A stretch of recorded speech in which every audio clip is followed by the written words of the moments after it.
Your Humanities Half Hour is brought to you by the Northern Marianas Humanities Council, navigating the human experience together.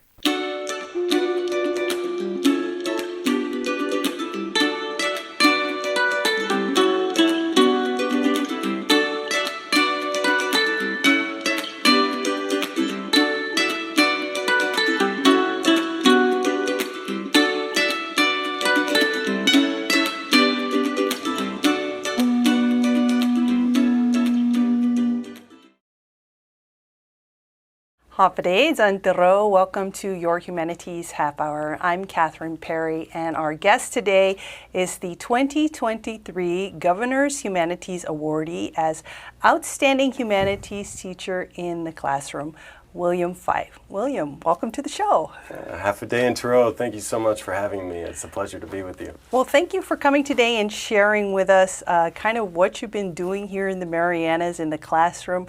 But maybe you could start off for those who don't know you. How did you and your family end up here back in 2016, correct? Yes. Yeah.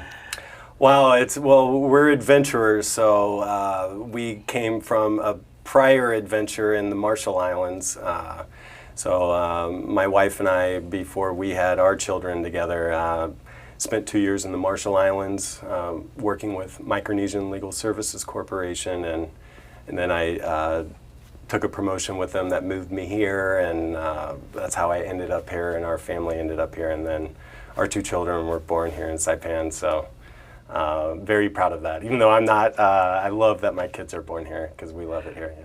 Well, your wife also has won a Humanities Award, so we're so really blessed to have you guys here as part of the community and contributing the way you do. You started off in 2018 teaching history at Kegman High. How was that? Well, it was great. I actually started off as an English hire. Okay. I taught so many different classes, ELA, high school success, that was my favorite. Also taught U.S. history and co-op for most of my time, mostly just U.S. history and co-op. And I loved all the classes, they were all great. But I got there wanting to transition from lawyering, even though I enjoyed my legal aid career with Micronesian Legal Services. Really wanted to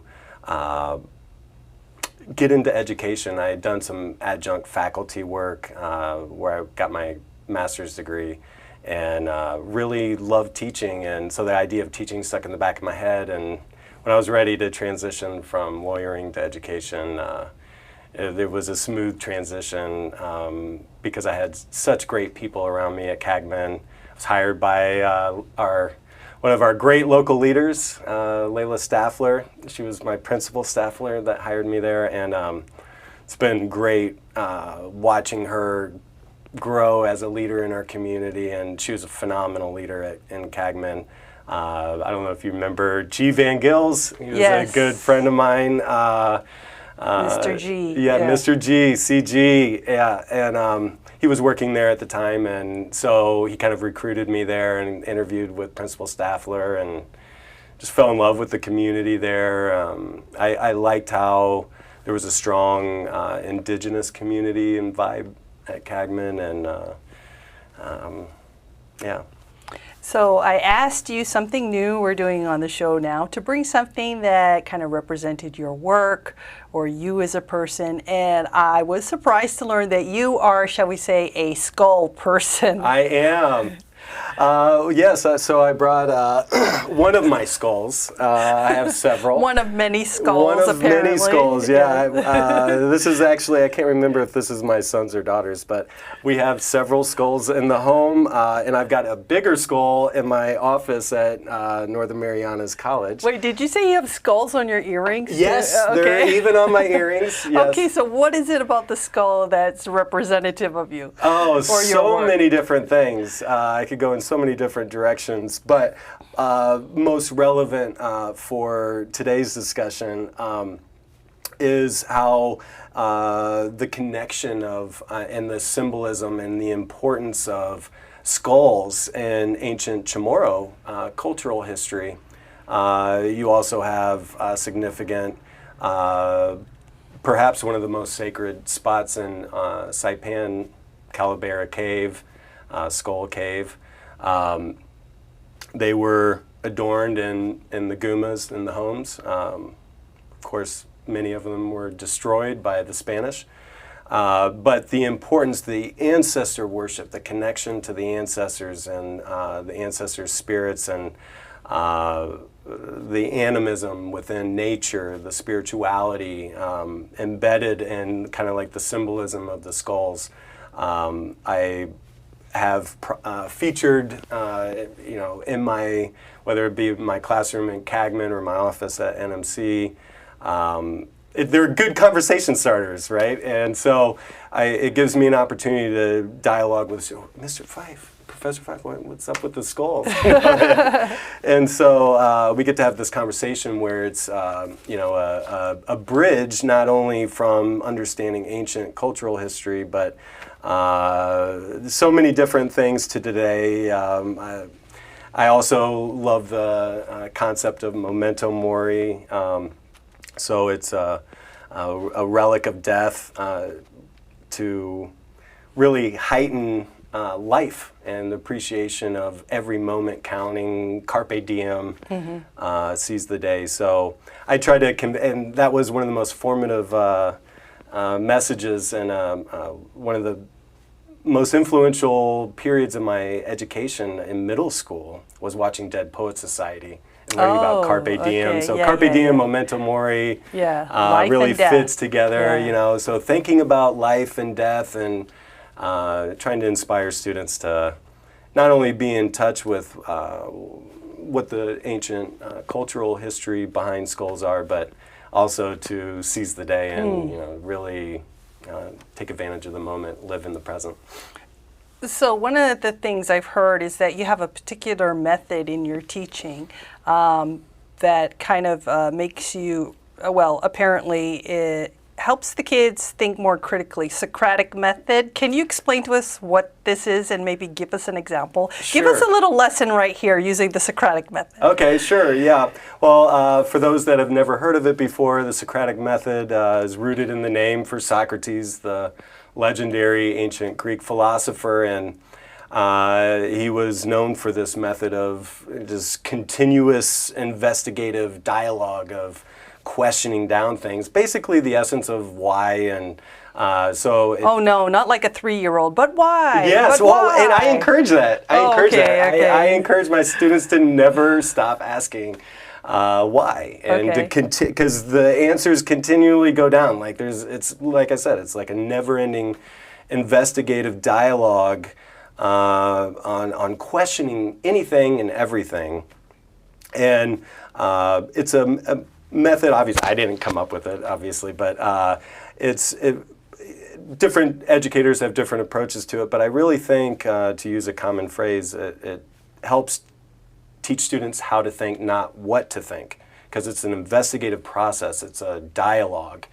And so I think students can enjoy that because I also oftentimes have them working in groups, and then we break it down to a group or class-wide discussion. So my approach is basically 3 steps. I'll provide up front what I call these critical thought questions. My students, if anybody's watching, will know these intimately. And so I front load the students with the questions that they need to be aware of that we're going to come back to. And so I front load them with the questions. For example? Okay, so for example, critically thinking something that we have in our everyday existence surrounding us. Let's say names. So investigating the history of our names and why that's important, again, connecting to strengthening cultural identity, why it's important to investigate the history of our names. Most of my students, I'd say at least 75% of them are either Chamorro, Rafeloash, or Filipino. Obviously, I have other students from other diverse cultures, but those are the strong majorities, whether it's Cagman or at NMC. So we investigate these names. And so I asked them in advance, question, let's, in a rigorous and relevant way, and in an empathetic way, is it important to decolonize? Should the CNMI, should Carolinians, should Filipinos consider further decolonization? Is it healthy for a strong cultural identity to have your names based on, to be honest, colonizers that oppressed your very own ancestors? Okay, so those are some examples, yeah. questions, and then we investigate primary and secondary sources, exploring the history behind these names, and whether it be books, articles, videos. I engage with the students. I provide some resources to investigate this, and then they break up in their small groups for the third step, and they talk about the questions and answers. They can research other sources, anything. This is a time where they can use computers and come up with their own answers to these questions. And it's really fascinating to hear their answers, because you'll have a wide range of students discussing among themselves, debating whether in-person or online classes with our forums, online forums, hearing students discussing whether or not we should change our names. And that's a really powerful conversation, oftentimes disturbing and triggering. If you want to investigate, so like some of the information that they're investigating, Marianas, surrounded all over, right? Mm-hmm. Viva Marianas, Marianas Strong, Marianas High School, mm-hmm. Marianas College. Where does the name Marianas come from? Queen Mariana, right? She was Queen Regent during most of the 30-year War of Resistance by the Chamorros, the resistant Chamorros against the Spanish and the Chamorros that fought alongside the Spanish. And so during this period, you have massive loss of life from Chamorros, the forced relocation to Guahan, mm-hmm. The burning of the Sacman sailboats, like a devastating time of our history. And our students grapple with, should we be naming ourselves after the leader that was in charge during that time? Caroline Islands, Carolinian, right? So I focused earlier on by saying Rafellowash, because I don't like using the term Carolinian or Caroline Islands. It brings to images the colonial history, in my opinion, and it's hard to discuss things related to that, because the students are learning, well, where does the name Carolinian come from? Mm-hmm. Queen Mariana's son, Prince Carlos. I did not know that. Thank you. Yeah, so you have the Carol, not after a Queen Carol, mm-hmm. but after Carlos. Mm-hmm.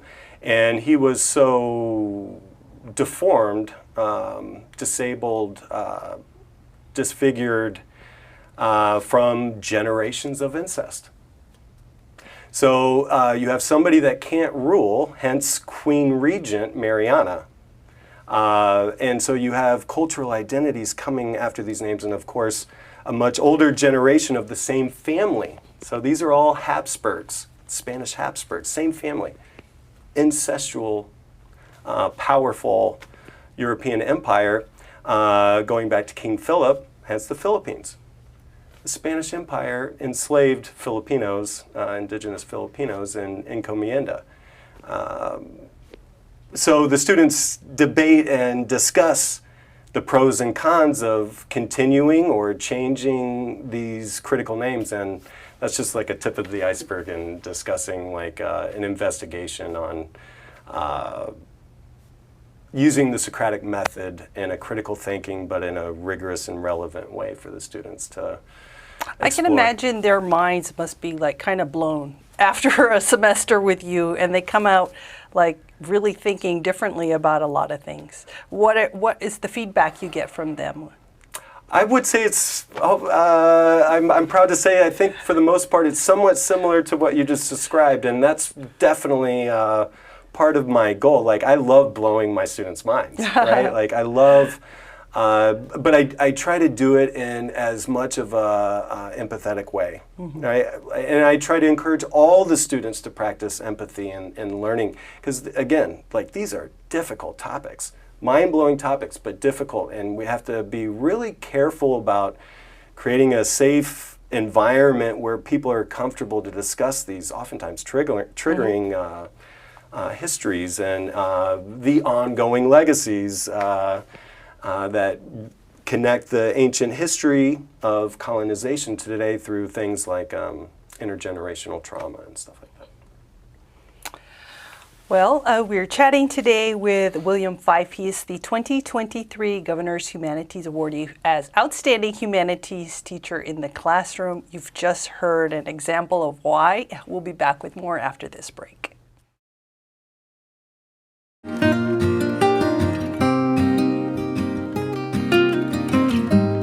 Hafaday, Zantiro. I'm Leo Pangilinan with the Northern Marianas Humanities Council. We'd like to take a moment to thank our generous sponsors who have made possible the many programs in our community like this show. We couldn't have done it without them. And if you value the work we do and would like to make a contribution to our efforts, we ask that you consider making an in-kind or cash contribution to the Northern Marianas Humanities Council. Any amount is appreciated, and donations of up to $5,000 qualify for an educational tax credit. We appreciate your partnership and support.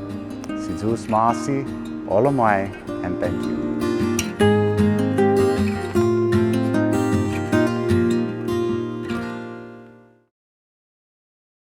Welcome back. William, you also are now teaching at NMC, History and Principles of Democratic Institutions. Yes. What are you seeing as far as the understanding of today's student at NMC when it comes to the topic of democratic institutions and why it's important to them? Well, that's a great question, and I'm glad you asked that, because one of the biggest topics, and it's a common denominator in both the history classes, whether it's the U.S. and world history classes or the principles of democratic institutions or current issues in the CNMI classes. They're all history, political science, and so I'm able to overlap common denominators in each of the classes. And one of the common denominators that the students love exploring is second-class citizenship. So as we're gearing up for the presidential elections in next year, the students are understandably curious and oftentimes negatively impacted by this feeling of exclusion, not being included in the democracy of the country. And so you have historic examples that feed into that reasoning. You have democratic institutions that feed into that. You have current issues in the CNMI that feed into that issue. So from there, we're able to see the intersections of history, political science, current issues in the environment, or in health disparities. You can explore that issue, and that's what the students really love exploring. Like, we have student groups in all these classes, or at least the principles of democratic institutions and the current issues class. I have them in the small groups in the in-person classes, research the topics and have them explore various self-determination options, because again, this is going back to the Socratic Method, because most of the time the covenant, our current status as a Commonwealth, U.S. territory, is for the most part celebrated, and for good reason for the most part. There's a lot of good that comes from that. But again, applying the Socratic Method, we have to question everything and anything, and that includes the current status quo. And when students are not participating in democracy, yes, they can vote locally, but especially now with the internet and social media, we're interconnected more than ever through all kinds of mediums, and the students are learning and feeling left out for the most part. There's some students that would advocate for a status quo, but it's very interesting to have them investigate, decide like various potential options. Should we stay at Commonwealths? Do you want to stay the status quo? Because you can amend the covenant. We could go for statehood. We could go for independence. We could go for free association. And so having the students investigate this from, whether it's a historical perspective, like why are things the way they are right now? Why are we considered second-class citizens? Is it just a coincidence that over 98% of the Americans living in U.S. territories are denied the right to vote? It's a complicated story, and there's many moving parts here, and so it's interesting to have different classes kind of study the intersections of history, government, current issues. I'd say that's the biggest topic that they're really interested in exploring the most. You've worked here in the Pacific for 12 years, various areas of public service. You mentioned Marianas Legal Services Corporation. You also were in the Peace Corps. You're also licensed to practice law here and in the Marshall Islands. You brought a couple of publications actually kind of representing your connection, the connection you feel with the Pacific. What is it you hope students will walk away with as a result of the way that you were teaching them in your classes? Oh, well, thank you for that question. And just to clarify, I'm inactive, so I'm no longer practicing attorney. So thank you. Yeah, just wanted to clarify that. So I'm fully just an educator now. But I do love applying the legal education and the legal experience that I had working throughout, as you said, with MLSC. A wealth of knowledge that you bring, yeah. They have offices throughout Micronesia, multiple in the Marshall Islands, throughout the FSM, Palau, here. So I was able to really learn kind of like big picture, but also zooming in to more local issues. Really afforded an interesting perspective on Pacific issues and Pacific peoples and the culture and the history. And of course, like you said, that began with my time in the U.S. Peace Corps. And I wouldn't be here today without that experience. And I fell in love with Pacific Islander culture and people and the environment and public service. And I always encourage my students to volunteer, because I'm always like, you're going to get more from it than what you give. I guarantee it, or at least that's been my experience. I know it's others. So I've kind of gotten hooked on that kind of focus. And so I was a small business developer doing income generation projects and Outer Islands youth groups.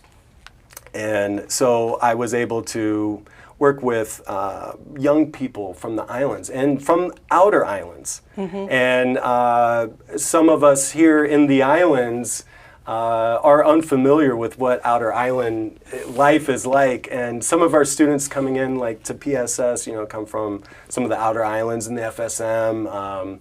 And they know, and I was able to connect with a lot of those students in ways that maybe other people weren't, because I could relate with that experience. Yeah. So what are you hoping they're going to get from being in Mr. Fife's class? Oh, I just hope that they feel empowered. That's my biggest goal, is to empower my students to apply the education that they get from the classroom into their lives. That there's a reason for it, that it's not just a class that they have to take to get a degree, to get a job, etc. Right? It's to empower them right now, and they're so inspiring. They really inspire me. Seeing their growth, whether it's from just within a semester or even over the years. Like now I'm having some of my Cagman High School students as NMC students, which is just a phenomenal experience. And I love seeing all the Cagman Azuzu's on campus. So I hope they understand that someone that is not like them, that even though I'm a white male American teaching predominantly non-white students, that they know that the typical narrative that has been driven to understand whether it's local history, U.S. history, world history, generally written by people not from their perspective. As good intentioned as those other writers, historians may be, you have this notion of histories written by the victors.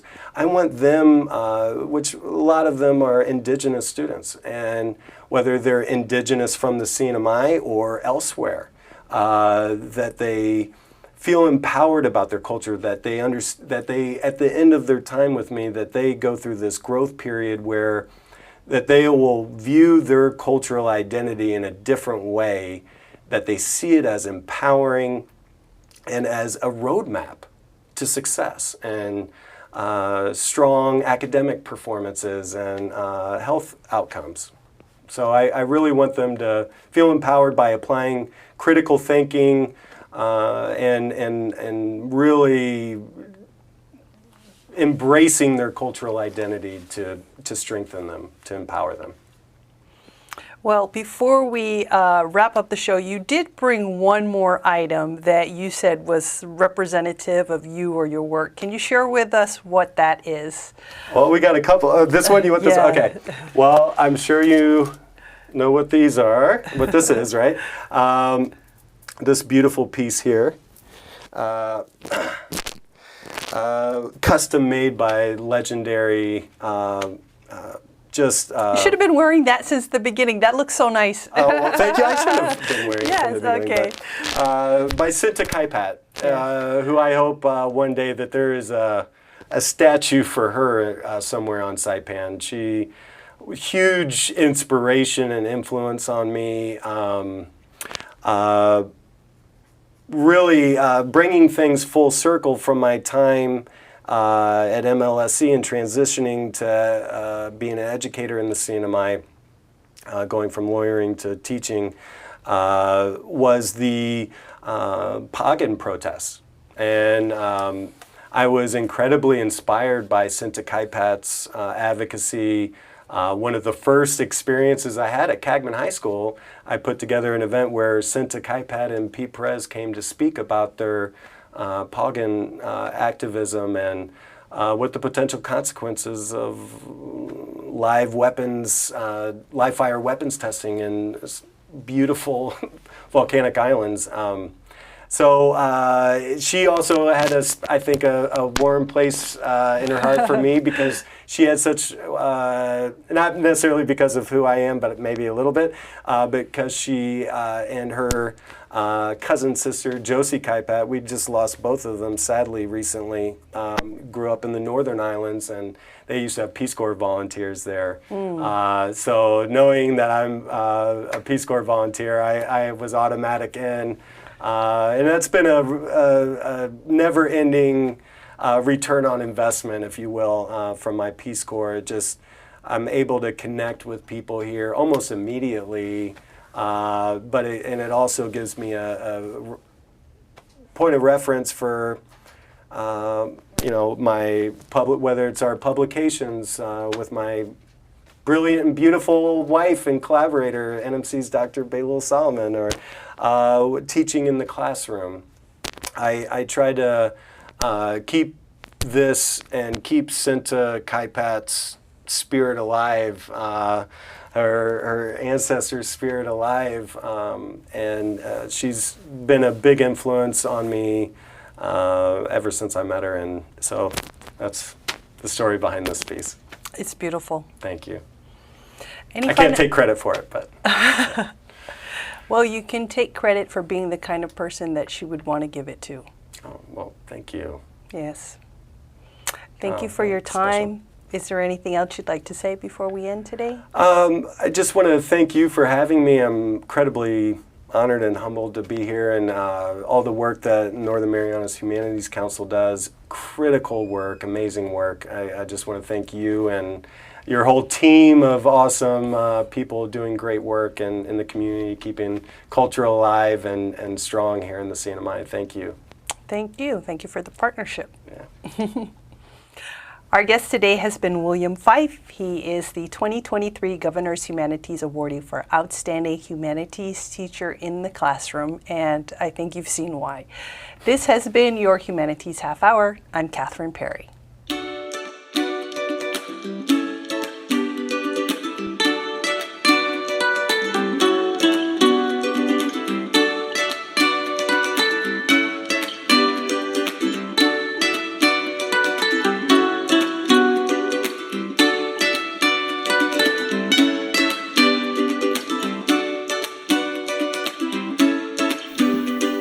Your Humanities Half Hour has been made possible in part by a major grant from the National Endowment for the Humanities. Democracy demands wisdom. Any views, findings, conclusions, or recommendations expressed in this program do not necessarily represent those of the National Endowment for the Humanities.